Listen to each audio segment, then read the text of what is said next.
अस्सलाम वालेकुम, welcome back to my YouTube channel. आज की इस वीडियो में हम इंटरनल स्ट्रक्चर देखेंगे, यानी किडनी को इंटीरियर व्यू देखेंगे उसका। इससे पहले हम जो है पार्ट 1 में किडनी का जनरल इंट्रोडक्शन और उसकी कवरिंग्स को पढ़ चुके हैं। अगर आपने वो वीडियो नहीं देखी तो आप पहले जाके वो वीडियो देख लें ताकि आपको नेक्स्ट अच्छे से समझ आए। फर्स्ट वीडियो में हम एक्सटर्नल फीचर्स और इसके अलावा रिलेशंस किडनी के और कवरिंग्स को जो है पढ़ चुके हैं, और आज हम पढ़ेंगे इंटरनल स्ट्रक्चर ऑफ किडनी को। तो इंटरनल स्ट्रक्चर जो है किडनी का वो ऑलमोस्ट हमने एफएससी में भी पढ़ा होगा कि इसके दो बॉर्डर्स होते हैं, आउटर सरफेस देखेंगे और इनर सरफेस देखेंगे। तो आउटर जो होता है इसका रेडिश ब्राउन कॉर्टेक्स होता है जिसको हम कॉर्टेक्स बोलते हैं, जबकि जो इनर वाला पार्ट होता है उसको मेडुला बोलते हैं, जो कि पेल कलर का होता है, पेल मेडुला। और एक स्पेस होती है जिसको कहते हैं रीनल साइनस। ठीक है, तो जो रीनल मेडुला है उसके अंदर हमारे पास फर्दर हम देखेंगे रीनल पैरामिड्स होते हैं, 10 होते हैं, जो कि कॉनिकल मैसेज होते हैं, यानी इस शेप के जो होते हैं, इनको हम कहते हैं रीनल मेडुला। और इस ये जो हमारे पास रीनल पैरामिड्स हैं, इनकी जो ये एपेक्स होती है इसको हम बोलते हैं रीनल पैपिला। ठीक है, तो the apices of renal pyramid form renal papilla, जो कि इंटेंड कर रहा होता है माइनर कैलिसिस। हमने इसके 3 पार्ट्स देखे, रीनल कॉर्टेक्स, रीनल मेडुला और रीनल साइनस। तो रीनल मेडुला को तो हम पढ़ चुके हैं, उसमें हमने रीनल पैपिला देखना है और रीनल पैरामिड्स देखने हैं। जबकि रीनल कॉर्टेक्स के 2 पार्ट्स होते हैं, एक होता है कॉर्टिकल आर्चेस या लोब्यूल्स और दूसरा होता है रीनल कॉलम। कॉर्टिकल आर्चेस या लोब्यूल्स जो होती हैं वो जो हमारे पास ये जो पैरामिड्स होती हैं, इनके जो ऊपर वाला पार्ट होता है कॉर्टेक्स का, उसको हम कहते हैं कॉर्टिकल आर्चेस या लोब्यूल्स। और एक जो रीनल पैरामिड है या दूसरा रीनल पैरामिड है, उसके दरमियान में जो ये स्पेस होती है इसको हम कहते हैं रीनल कॉलम, यानी रीनल कॉलम जो होती है वो डिप करता है इन बिटवीन पैरामिड्स। और एक लोब किडनी का कैसे बनता है, जब हमारे पास पैरामिड और कॉर्टिकल आर्च दोनों को मिलाए तो हमारे पास एक लोब जो है बनता है किडनी का।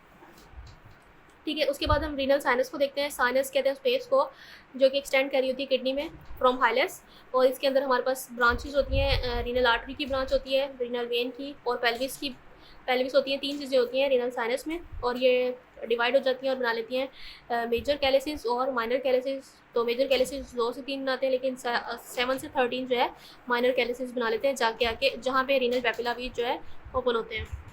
तो यहाँ से हम इंटरनल स्ट्रक्चर देखेंगे। तो जो इसका आउटर पार्ट है इसको कॉर्टेक्स कहेंगे, जबकि जो इनर पार्ट है इसको मेडुला कहेंगे, जो कि पेल होता है। तो अब ये मेडुला में देखें तो ये वाला जो पार्ट है इसको रीनल पैरामिड कहेंगे और ये इसकी रीनल पैपिला होगा। इसके अलावा जो हमारे पास रीनल पैरामिड के ऊपर वाला जो ये होगा पार्ट, इसको कहेंगे कॉर्टिकल आर्च या कॉर्टिकल लोब्यूल, और ये वाला जो पार्ट होता है इसको कहेंगे रीनल कॉलम, जैसे ये दिखाया हुआ है रीनल कॉलम। इसके अलावा जो है हमारे पास जब रीनल कॉलम, कॉर्टिकल आर्च और रीनल जो है पैरामिड दोनों मिल जाएंगे तो एक लोब बन जाएगा किडनी का। इसके अलावा हमारे पास ये दिखाई हुई है माइनर काइलेक्स, रीनल साइनस दिखाई हुई है जो कि स्पेस होती है इसके दरमियान में। और जब ये स्पेस जो है ये 1, 2 और 3, ये इन्होंने 3 मेजर कैलिसिस बनाए हुए हैं, लेकिन जो मेजर कैलिसिस हैं वो आगे जाके जो है फर्दर हर पैरामिड के आगे जो है देखें तो माइनर कैलिसिस बने हुए हैं। ठीक है, तो मेजर कैलिसिस 2 या 3 होते हैं, जबकि माइनर कैलिसिस बहुत सारे होते हैं, 7 से 13 होते हैं। और रीनल साइनस के अंदर ही जो है हमारे पास रीनल आर्टरी, रीनल वेन और यूरेटर एंटर होगा। ये पेल्विस है हमारे पास, यूरेटर नहीं है, ये पेल्विस है। अब हम देखेंगे यूरिनरी फेरस ट्यूब्यूल्स के स्ट्रक्चर को। तो हमारे पास 2 तरह की ट्यूब्यूल होती हैं। पहले हम देख लेते हैं कि ईच किडनी जो है, हर किडनी के अंदर 1 से 3 मिलियन जो है यूरिनरी फेरस ट्यूब्यूल पाई जाती है, जिसके 2 पार्ट्स होते हैं जो कि एम्ब्रियोलॉजिकली एक दूसरे से डिफरेंट होते हैं। एक होता है एक्सक्रीटरी पार्ट और दूसरा होता है कलेक्टिंग पार्ट। एक्सक्रीटरी पार्ट को हमने फ्रॉन कहते हैं, जो कि फंक्शनल यूनिट बनाता है किडनी का। उसमें हमारे पास 2 चीज़ें होती हैं, रीनल कॉर्पस्कल्स और रीनल ट्यूब्यूल्स। रीनल कॉर्पस्कल्स 2 चीज़ों से मिलकर बनता है, ग्लोमेरुलस जो कि टफ्ट ऑफ कैपिलरीज होता है, और बोमन्स कैप्सूल जो कि कप शेप स्वेलिंग होती है। तो कप शेप स्वेलिंग के अंदर जब हम ग्लोमेरुलस यानी टफ्ट ऑफ कैपिलरीज को दोनों को मिला दें तो बन जाते हैं रीनल कॉर्पस्कल्स। इसको हम मेलिफिजियन कॉर्पस्कल्स भी कहते हैं। और ये क्या करती हैं, ये फिल्ट्रेशन करती हैं सब्सटेंसेस की फ्रॉम प्लाज्मा। ठीक है, उसके बाद हमारे पास रीनल ट्यूब्यूल्स आती हैं। रीनल ट्यूब्यूल्स होती हैं वो सिलेक्टिव रीअब्जॉर्प्शन करती हैं, ये तो फिल्ट्रेशन करेगा जबकि ये रीअब्जॉर्प्शन करेगा। इसकी अब ट्यूब्यूल्स हैं, तो ये हमारे पास 3 तरह की ट्यूब्यूल्स होती हैं, प्रॉक्सिमल कॉन्वोल्यूटिव ट्यूब्यूल, लूपोफेनले और डिस्टल कॉन्वोल्यूटिव ट्यूब्यूल। लूपोफेनले जो होता है वो असेंडिंग भी होता है, डिसेंडिंग भी होता है, जिसके दोनों को हम लिम्ब कहते हैं।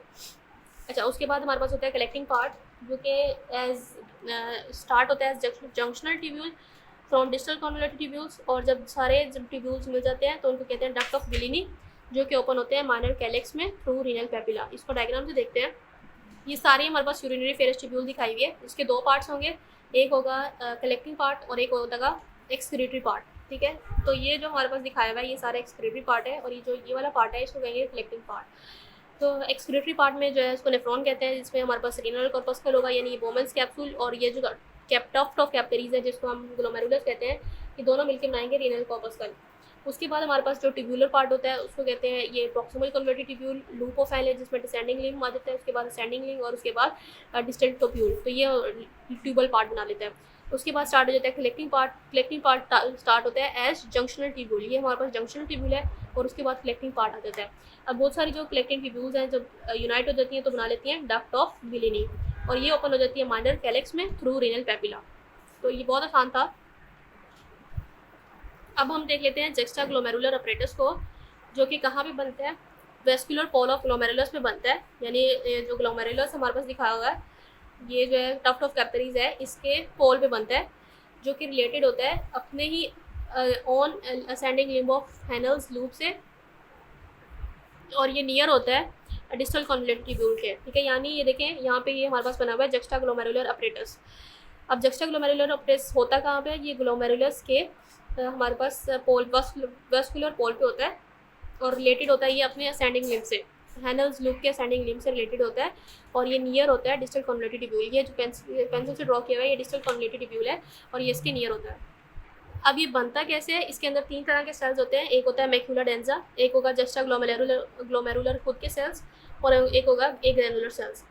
अब ये जो सेल्स होंगे जो डिस्टल कॉन्वोल्यूटेड ट्यूब्यूल के सेल्स होंगे इनको हम कहेंगे मैक्यूला डेंसा, यानी जो पेंसिल से बनाए हुए हैं ये क्या है, मैक्यूला डेंसा। अब जो सेल्स जो होंगे हमारे पास ग्लोमेरुलस के अंदर होंगे, अब ये ग्लोमेरुलस के अंदर दो आर्टरियोल्स होती हैं, एक होता है एफरेंट आर्टरियोल और एक होती है efferent आर्टरियोल।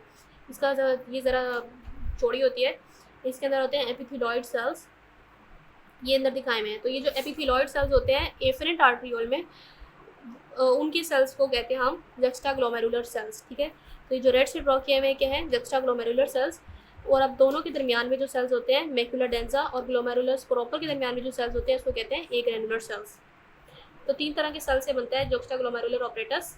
It is formed at the vascular pole of the glomerulus, और ये रिलेटेड होता है अपने ये असेंडिंग लिम्ब से, और ये कहाँ होता है, डिस्टल कॉन्वोल्यूटेड ट्यूब्यूल के करीब होता है।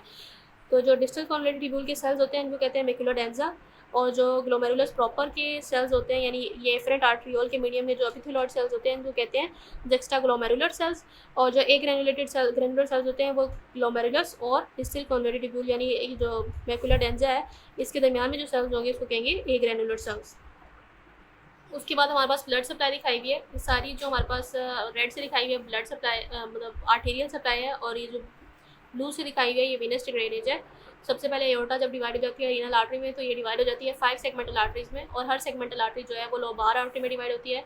लोबार आर्टरी डिवाइड हो जाती है इंटर लोबार आर्टरी में, इंटर लोबार आर्टरी आर्कुरेट आर्टरी में, और वो फिर इंटर लोब्यूलर आर्टरी में डिवाइड हो जाती है। फिर हमारे पास एफरेंट आर्टरियोल और ग्लोमेरुलस बनता है, ग्लोमेरुलस से फिर इफरेंट आर्टरियोल से पेरिट्यूबुलर प्लेक्सिस बनता है, फिर इंटरलोब। ये फिर सारा जो है इसका ऑपोजिट आ जाता है, बस हमने इसके हिसाब से नेम चेंज करना है, आर्टरी की जगह वेन लगा देना है।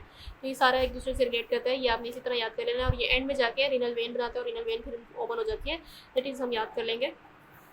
इसका लिम्फेटिक ड्रेनेज जो होता है लेटरल एयोटिक नोड्स में, और नर्व सप्लाई देखें तो सिंपैथेटिक नर्व सप्लाई मिल रही होती है T10 और L1 से, जबकि एफरेंट नर्व सप्लाई जो मिल रही है वो T10 से T12 तक जो है वो मिल रही होती है। इस डायग्राम में हम देखेंगे रीनल एंगल क्या होता है। तो हमारे पास 12th रिब होती है और ये रेक्टस स्पाइनी मसल होता है। तो ये 12th रिब के लोअर बॉर्डर और इरेक्टस स्पाइनस मसल के आउटर बॉर्डर के दरमियान में जो एंगल बनेगा उसको हम कहेंगे रीनल एंगल। तो जब हम इस एंगल पर प्रेशर अप्लाई करेंगे तो उससे हमें पता लग जाएगा कि टेंडरनेस हुई हुई है किडनी में कि नहीं। अब ये दिखाई हुई हमारे पास bimanual palpation of kidney. तो पाल्पेट कैसे करेंगे, दोनों हैंड से करेंगे, एक हैंड को ऊपर रखेंगे और दूसरे को नीचे रखेंगे, और जब डीप इंस्पायरेशन करवाएंगे पेशेंट की तो जो है लोअर पोल जो है उसका पाल्पेट होगा ऑन डीप इंस्पायरेशन। ये हमारे पास दिखाई हुई है पॉलीसिस्टिक किडनी, इसमें सिस्ट बनी हुई है। ये कंजेनिटल कंडीशन होती है यानी बाय बर्थ होती है, और इसके अलावा ये इसकी वजह से हमारे पास हाइपरटेंशन भी होती है। इसके अलावा अगर हमारे पास क्रॉनिक रीनल फेलियर है तो उसमें हम डायलिसिस करेंगे, और ये डायलिसिस पेरिटोनियल भी हो सकती है और हीमोडायलिसिस भी कर सकते हैं। ये हमारे पास